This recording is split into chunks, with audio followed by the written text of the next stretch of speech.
رو کے دیکھ لیا ساری دنیا کے سامنے، کچھ رب کے سامنے رو کے نہ دیکھ لے؟ اب اسے کہے نا، اب حضور کی بارگاہ میں عرض کر کے نہ دیکھ لے، اب اپنے اللہ کی جانب رجوع نہ کرے؟ دیکھو نا، نبی پاک صلی اللہ تعالی علیہ وسلم نے ہمیں فرمایا تمہارے آنسو قدر والے ہیں، رب رسول کی بارگاہ میں بہانا، ان کو ضائع نہ کرنا۔ عزیز بھائیو، یہ آنسو جو اللہ رسول کی بارگاہ کی طرف بہتے ہیں، یہ اللہ کی رحمت کو متوجہ کرتے ہیں، یہ مالک کریم کے کرم کو مائل کرتے ہیں۔ ہمارا مسلح آباد ہونا چاہیے۔ وہ مجھے ایک دوست کہنے لگے صرف دعا کرنے سے کیا ہوتا ہے؟ میں نے کہا دعا کرنے سے پہاڑ ہل جاتے ہیں اپنی جگہ سے۔ میرے رسول پاک رات کو دعا کریں تو صبح فاروق اعظم جیسے لوگ آ جاتے ہیں دین اسلام میں۔ نبی پاک علیہ السلام رات دعا کرے نا، دعا، اور بدر کی رات حضور دعا کریں تو اللہ 7,000 فرشتوں کو بھیج دیتا ہے مسلمانوں کی مدد کے لیے۔ صحابہ فرماتے ہیں میدان بدر میں ہم کسی کو قتل کرنا چاہتے تھے، لیکن اس کی گردن پہلے سے کٹ کے گر جاتی تھی، فرشتے آئے ہوئے تھے۔ آج ہمارے ساتھ اللہ کی مدد ناراض ہو گئی ہے، ہم سے رب کی مدد ناراض ہے۔ ہماری مجموعی غلطیاں، قومی کوتاہیاں، بددیانتیاں، رشوت خوریاں، ہمارے جھوٹ، ہماری بد اخلاقیاں، مجموعی طور پر سوسائٹی کی مادہ پرستی، اخلاقی رویوں کی گراوٹ، لوٹنا، اپنا حصہ وصول کرنا، جگہ جگہ پہ کمیشن مقرر کرنے، ہر شخص کا ذات کے لیے سوچنا، اللہ کی مدد پھر روٹ جایا کرتی ہے، ناراض ہو جایا کرتی ہے۔ سب سے ضروری کام یہ ہے، سب سے ضروری کام کہ اللہ کی مدد شامل ہو۔ سب سے، ایک صحابی تھے، ایک جگہ انہیں شہید کیا جا رہا تھا، تو کافر چاہتے تھے کہ ہم ان کی لاش کو معاذ اللہ ثم معاذ اللہ بے حرمتی کریں۔ انہوں نے عرض کی مالک تو میرا مددگار ہے، اس بیابان جنگل میں میری مدد کرنا۔ شہد کی مکھیاں آ گئیں، ان کے پورے وجود کو چھپا لیا، کوئی چیز قریب آئی نہیں، اور لوگ کہتے ہیں مکھی اٹھ کے بیٹھے تو زخمی کر دیتی ہے، لیکن وہ اٹھ کے گئیں تو وجود پہلے سے زیادہ تر و تازہ تھا۔ اللہ نے محفوظ کر لیا وجود ان لوگوں کا، اللہ نے حفاظت فرمائی، اللہ کی مدد شامل تھی، اللہ کی مدد۔ ایٹم بم تم نے بنا لیے، ہتھیار تم نے سجا لیے، دولتیں تم نے جمع کر لی، بڑے بڑے تم نے ادارے قائم کیے، اب ایک کوشش اور بھی کرو، رب رسول کی بارگاہ میں رو تاکہ تمہیں اللہ کی مدد بھی ملے، تمہارے اندر حوصلہ بھی پیدا ہو، تمہارے اندر شعور بھی بلند ہو، اپنی ذات سے اٹھ کر سوچنے کی تمہیں طاقت بھی میسر آئے۔ میرے عزیز، اگر اس کی بارگاہ میں رونا آ جائے نا، اس کی بارگاہ میں اسے منانا آ جائے، تو پھر تو کیفیات ہی کچھ اور ہو جاتی ہیں۔ کتنا کو روئیں بھلا؟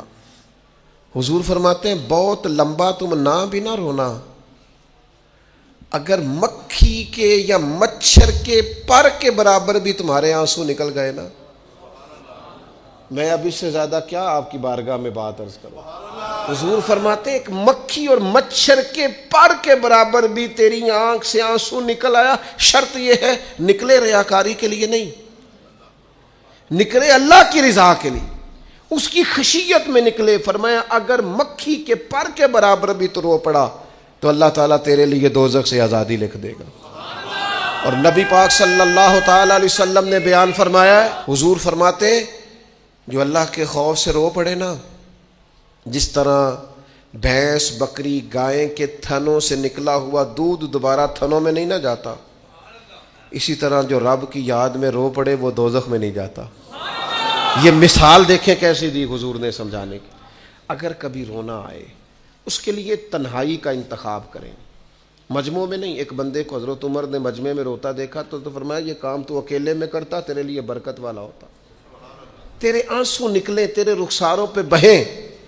اور شیر خدا تو شیر ہے نا، حضرت مولا علی شیر خدا فرماتے ہیں اگر تیری آنکھوں سے کبھی آنسو نکلے نا اللہ کی یاد میں، حضور کی محبت میں، تو فرمایا ان آنسوؤں کو پوچھنا نا، ان کو چہرے سے صاف نہ کرنا، یہ تو آنسو اس قابل ہیں کہ تیرے رخساروں پہ رہیں، یہ تو روشنی ہے تیرے چہرے کی، ان کو پوچھنا نا۔ حضرت علی رضی اللہ تعالیٰ عنہ نصیحت کرتے ہیں انہیں رہنے دے، یہ آنسو بڑا قیمتی ہے، یہ نکلا تیری آنکھ سے ہے پر کسی کا ہو کے نکلا ہے، نکلا تیری آنکھ سے ہے پر کسی کے لیے نکلا، نکلا تیری آنکھ سے ہے پر اس نے تجھے بتایا ہے کہ تیرے وجود میں، تیری دھڑکنوں میں، تیرے جذبات میں کسی اور کا بھی حصہ ہے۔ یہ رب رسول کی رضا کے لیے چھلکا ہے۔ وہ حضرت شیخ سعدی رحمۃ اللہ تعالی علیہ، آپ مہمان نواز بڑے تھے حضرت سعدی۔ کچھ لوگ بڑے مہمان، سارا دن یہی سوچتے رہتے ہیں کسی کو کھلانا کیسے ہے۔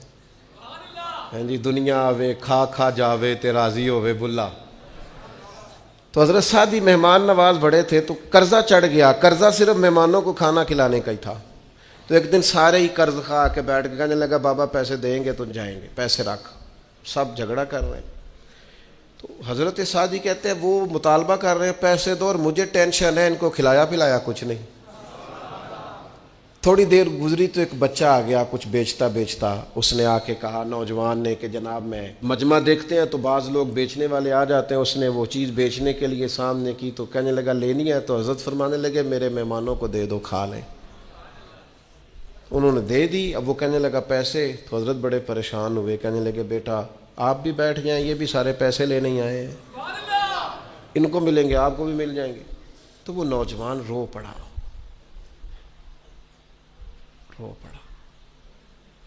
کہنے لگا حضرت صاحب میں تو یتیم ہوں، بہنیں اور ماں انتظار کر رہی ہیں۔ حضرت بڑے پریشان ہو، یہ کیا ہو گیا؟ فٹافٹ سوچنے لگے کہیں سے بندوبست ہو اور اس کو میں فارغ کروں۔ وہیں بیٹھے تھے کہ ایک عقیدت مند نذرانہ لے کے آیا، ڈھیر سارا نذرانہ پیش کیا، حضور میرا دل کرتا ہے، اور حضور کا فرمان ہے جو بن مانگے ملے وہ اللہ کی طرف سے، اسے قبول کرو جو بغیر چاہت کے آئے۔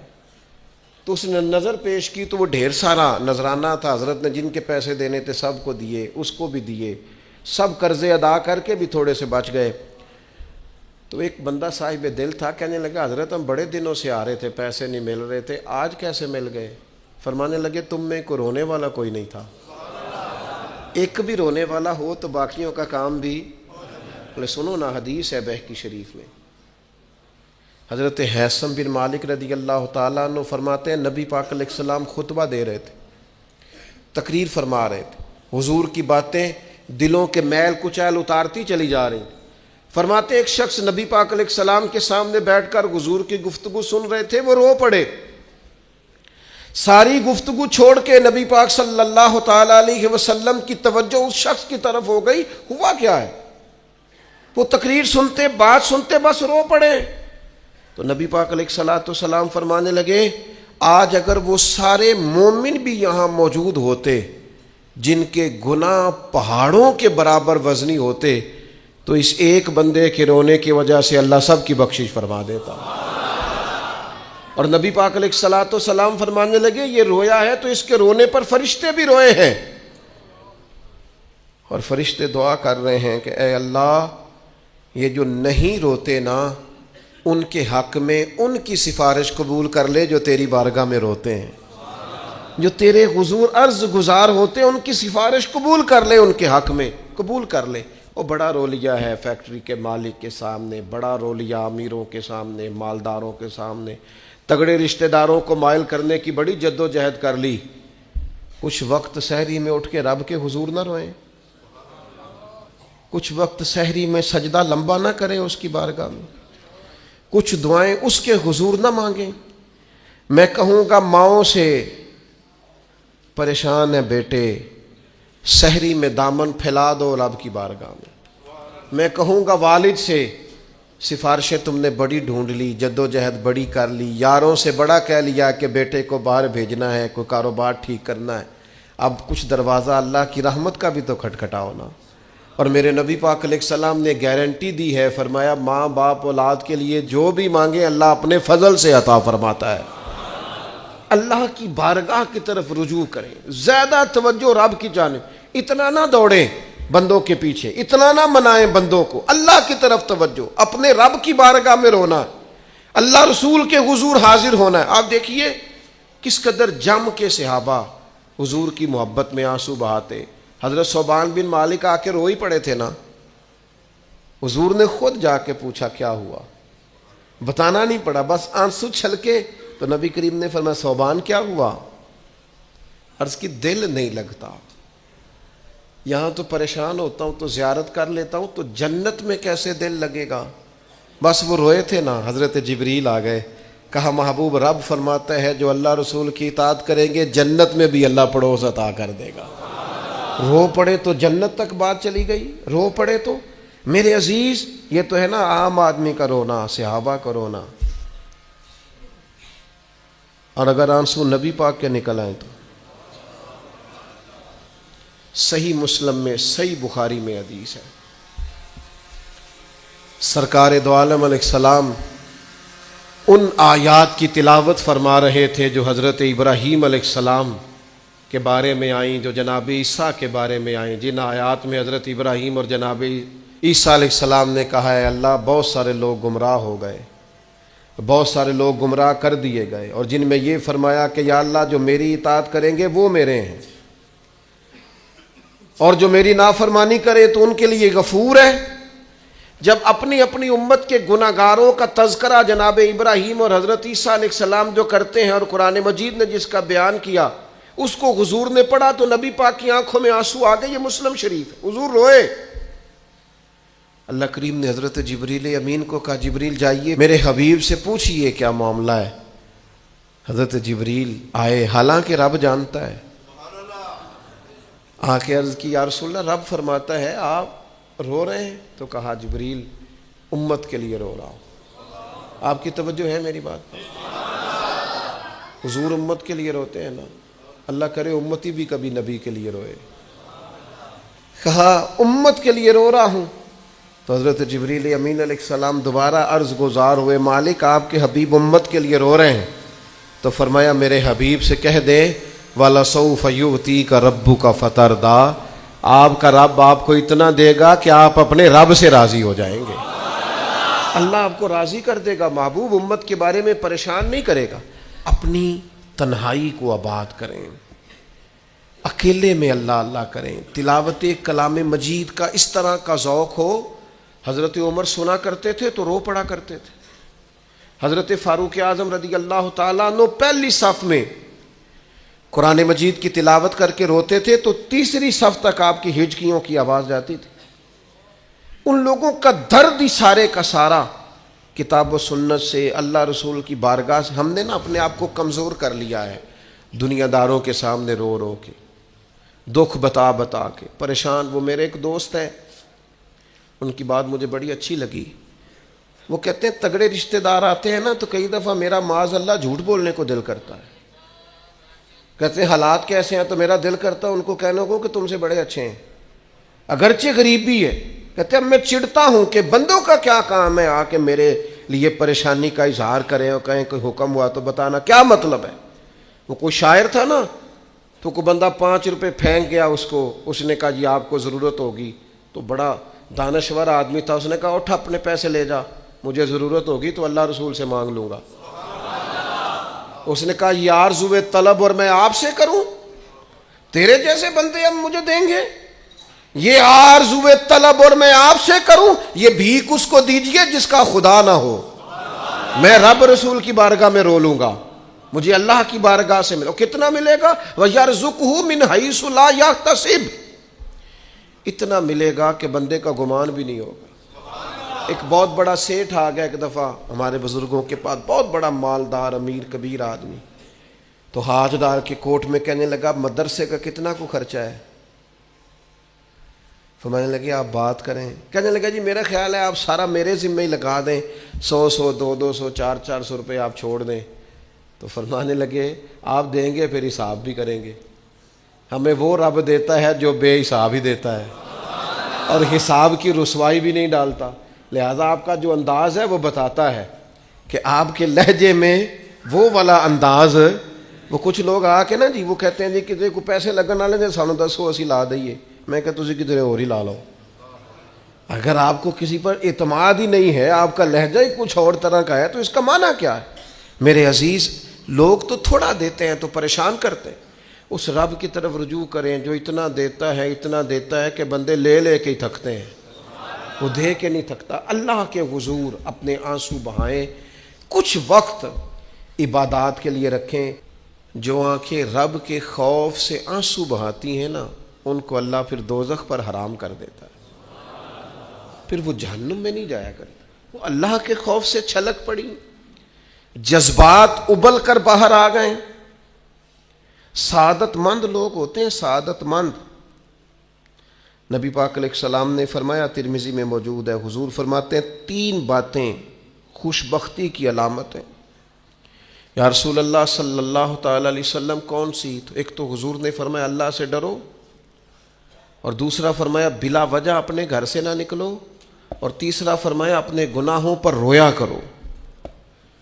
اگر تمہیں رونا آ جاتا ہے تو یہ سعادت مندی ہے تمہارے لیے. مجھے کچھ دوست کہتے ہیں مجھے غصہ بڑا آتا ہے، تو میں کہتا ہوں مجھے بھی بڑا آتا ہے، بڑا آتا ہے، لیکن اپنے گناہوں پر آتا ہے، اپنی غلطیوں پر آتا ہے. مجھے زندگی میں جتنا غصہ آیا ہے اپنی کوتاہیوں پر آیا. جہاں جہاں مجھ سے سستیاں ہوئی ہیں مجھے ان پر غصہ آتا ہے.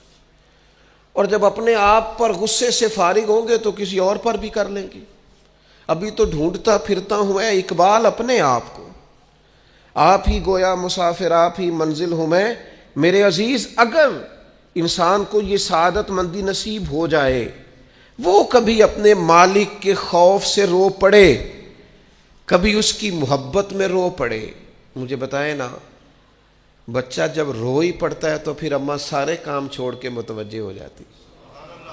لوگ کہتے ہیں وہ میرے پاس آیا تھا تو بس رو ہی پڑا تھا، تو پھر میں کیا کرتا؟ وہ رو ہی پڑا ہے تو معاملہ ختم ہو گیا. بچے کی شدید غلطی پر اسے ڈانٹا تھا پر وہ رو پڑا، نرم ہو گیا دل ماں کا، باپ کا، چچا کا، بڑوں کا، چونکہ وہ رو پڑا ہے. عزیز بھائی، جب تو بھی رب کی بارگاہ میں رو ہی پڑے گا نا، جب تو اس کی خشیت سے ٹوٹ ہی جائے گا نا، جب اس کے حضور آ کے عرض کرے گا نا مالک میں کہاں جاؤں تیری بارگاہ میں نہ ہوں، کہاں جاؤں. آپ جتنے بھی انبیاء کے تذکرے پر، حضرت شعیب علیہ السلام بڑا ہی رویا کرتے تھے. اللہ کریم نے پوچھا جنت کے لیے روتے ہو کہ دوزخ کے خوف سے؟ کہا مالک میں تو تیرے لیے روتا ہوں، تیری چاہت میں روتا ہوں، تیرے لیے آنسو بہاتا ہوں. میرے عزیز، انبیاء ہوں، صلحاء ہوں، اتقیاء ہوں، صحابہ ہوں، اہل بیت ہوں، جم کے آنسو بہے. جنہیں رونا آ گیا نا انہیں منانا آ گیا، جنہیں رونا آ گیا ان پہ رحم آ گیا، جن کی آنکھیں چھلک پڑیں وہ محبوب کو پا گئے. شرط یہ ہے کہ تنہائی ہو، بندہ اکیلا ہو، رج روئے پر روئے اللہ رسول کے لیے، ان کی بارگاہ میں روئے. باہر تو نکلے تو پھر تو منہ دھو کے نکلے نا. آنسو بندوں کو نہیں دکھانے، آنسو اللہ رسول کو. میری آپ سے درد سے گزارش ہے، میں نے جیسے کہا نا دعائیں بڑا انقلاب برپا کرتی ہیں. ایک رات صرف میرے کہنے پر 2 رکعتیں نماز پڑھیں، پھر استغفار پڑھیں 70 بار، پھر اتنا ہی حضور کی بارگاہ میں درود و سلام عرض کریں، پھر راج کے روئیں، اللہ سے عرض کریں اللہ اس وطن کے حالات بھی بدل دے، اللہ امت کے لیے بھی آسانی کر دے، اللہ تعالیٰ فلسطین کے مسلمانوں کے لیے خیر فرما دے. ہم اگر اجتماعی طور پر اور انفرادی طور پر اپنے رب کی بارگاہ میں دعاؤں کا رشتہ مضبوط کریں گے نا تو وہ بڑا ہی کریم ہے.